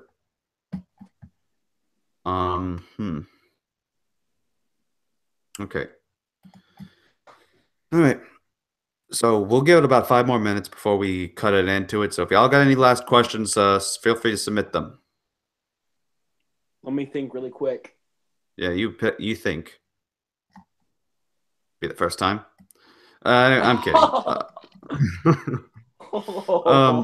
Brian asks, how high can you make it on Call of Duty Zombies? Probably 10 or 15. That's about it. I made it to if I'm 30. lucky. I made it to 30. Yeah. Okay, sister's saying take it too literally. He means he wants on the Hangouts. I've already told him 2 or 3 times already that I've given you the link. If that doesn't work, then there's no other way. That is literally the only way. I got a question. If you were to be stuck in a video game world, which one would you want it to be? That's a good question.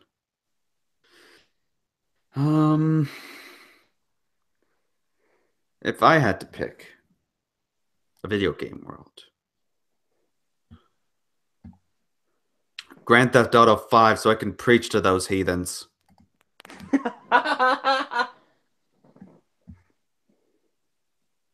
Yeah. You know what's mine?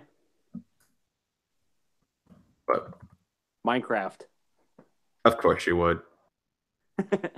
I get to build. I don't get to get stuck too much in the laws of physics.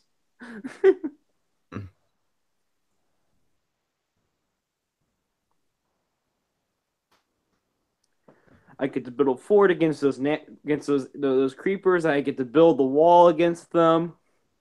It's gonna be gigantic and magnificent. Yeah. All right. So we're almost out of time.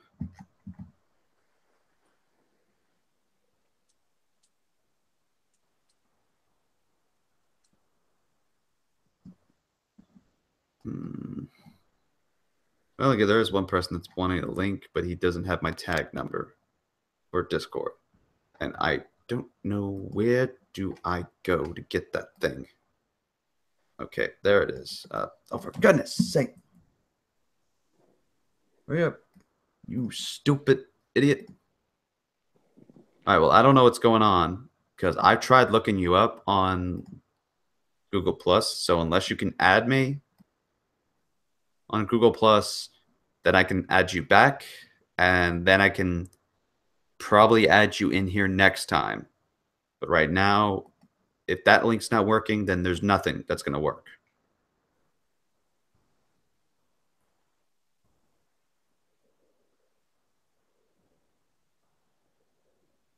Okay.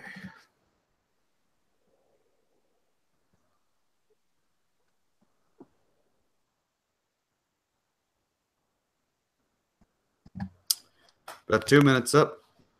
So Rail, why aren't you in here? You even said that you wanted to come in at one point, and I gave you the link.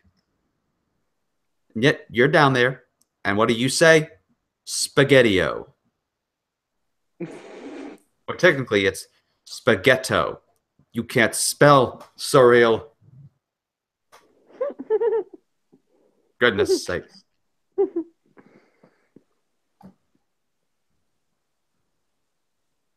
What the? How he play COD? I thought he got Julius Caesar's. What? Okay, this place is confusing me. The question is, why am I not in there? The question is, why didn't you ask? I know that sometimes you don't want to come in. Just let me know, girl. Dang. Okay. But that technically is a bad time right now. We are about to close. So, where? Where did you ask? Hey, see, Trying to find it. I ask you a question. You don't mind if I get the final word? Yeah. Don't check your Discord, baby. What? Don't you want people to think and start shipping us again? It's things like that, sister. Check your Discord, baby. That'll probably sound better as a Harley Quinn. My goodness. You might be right for the role. And CA might be right for Joker. Oh, shut up. No, if anyone's right for the Joker, it is Veckle. All right, so where was it? I don't see it there. Oh wait, was it in private message?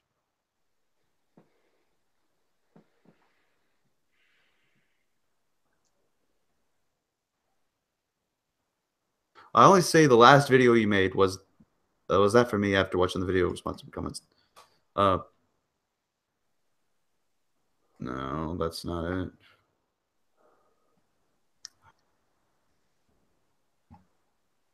it. Nothing here either. The only thing I seen that you posted was the thing from what is it?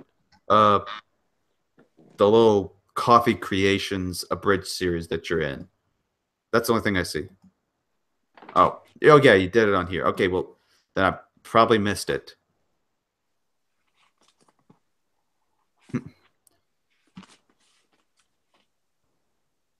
All right, so all right, we let me see if I maybe skip some.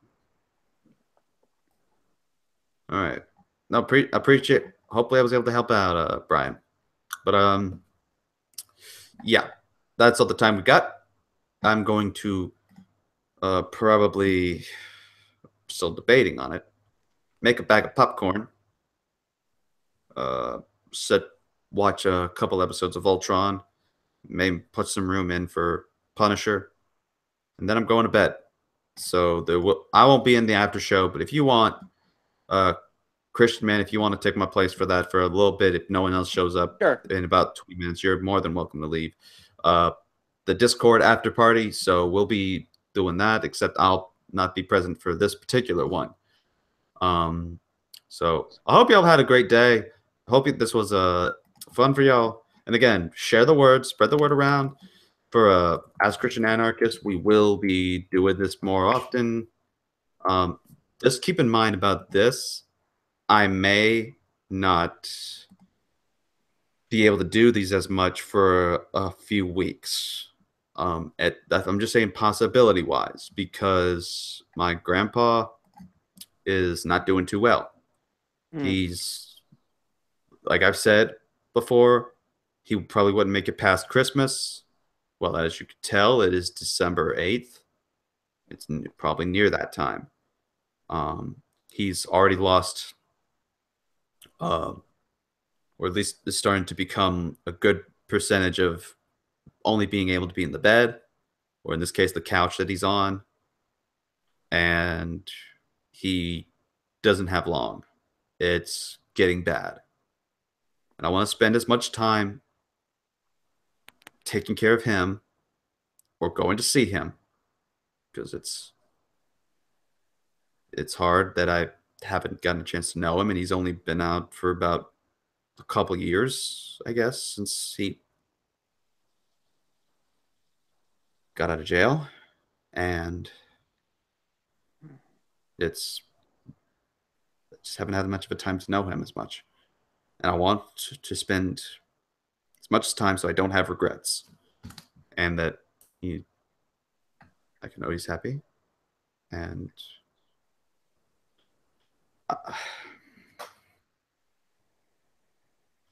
I just don't want to be a wreck by the end of it all.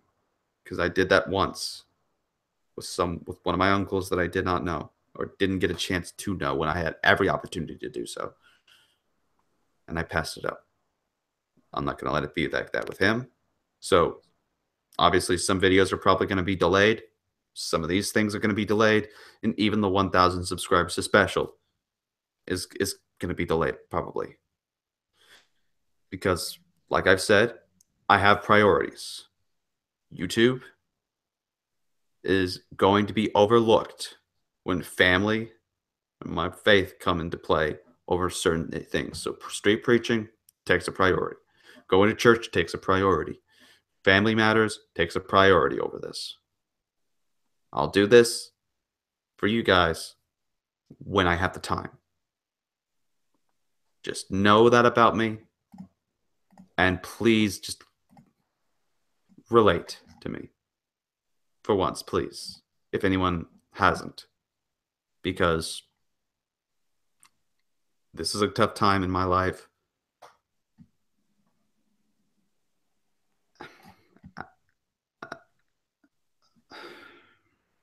Hey, CA, I'll go to the men's group tomorrow and ask for prayer for you. Thank you. Thank you. You don't mind if I finish this off with a presentation? Yeah, no problem. Go ahead. I did promise you that. Okay. So, man is in sin. So we all know in the world that the world is full of evil. Man is with sin and has separated from God. But Jesus came down and incarnated in the flesh to become himself on the cross because the Father willed it, so that we could become part of his kingdom for those who believe in him.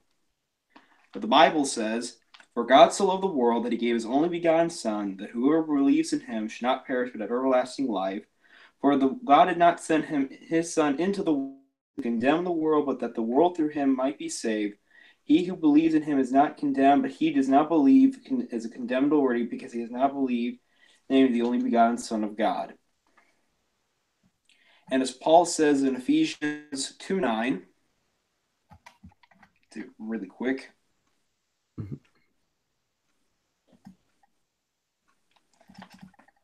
"For by grace you've been saved through faith, and it's not of yourselves, it is the gift of God, not of works, lest anyone should boast."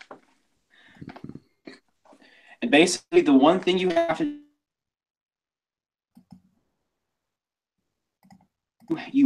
trust in Jesus Christ to save you from sin.